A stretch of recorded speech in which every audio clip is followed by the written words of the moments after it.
to the middle back. So that's why you do, that's why you want to check sacroiliac joint as well. So specific tests, there are 4 or 5 maximum for each one of these, for example, joints. For shoulder, you asked me to mention it, I mentioned it to you. For the knee, for example, anterior drawer, posterior drawer, I am checking the ACL, the PCL integrity. Now I am doing the valgus stress test, varus stress test, right? Guys, if the patient is in pain, be careful how much pressure you are putting. For example, imagine, I know this is not knee. This is basically just imagine that this is the knee of the patient, right? This is the knee which is painful. Right? This is the knee which is painful, and I want to do valgus varus stress test. I don't do like crazy valgus varus on the knee which is painful. I am holding the side. Now, look, the other thing is check your size and check the patient size when you are actually putting pressure on the patient, right?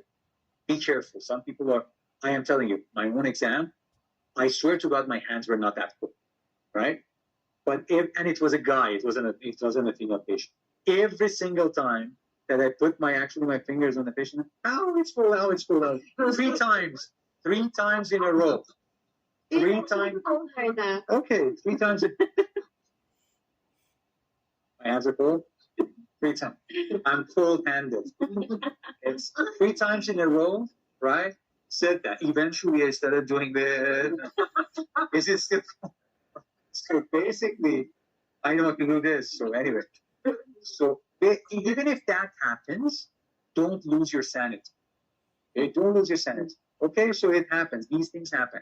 But the worst thing is basically putting extra pressure on the patient. Imagine, for example, that this is the knee which is painful, right? So I am supporting this, and I'm putting a little bit of pressure.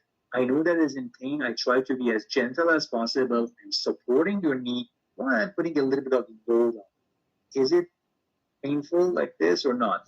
For example, when I do this, I'm checking the valgus varus stress test. We're checking the medial and lateral ligaments, right? And if we have multiple tests for the meniscus, right, do not do all of them. One of them should be done, right? The easiest one to perform is enough. For example, MAC Xray, which is basically putting your fingers on the knee and actually rotating it and then loading it, is easier than actually putting the patient on the belly and then loading. It's difficult.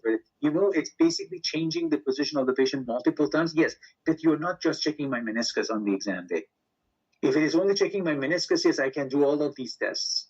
But choose the one which is more practical for you. Choose the one that you think, as a patient, you would prefer, the more comfortable one on that exam day. And remember that one properly. You don't need to do multiple tests on checking my meniscus. So the amount of pressure that you put on the patient, be careful. When the patient is in pain, you cannot skip all the examinations, but support that region that you're examining. Any questions here before we go for the first break?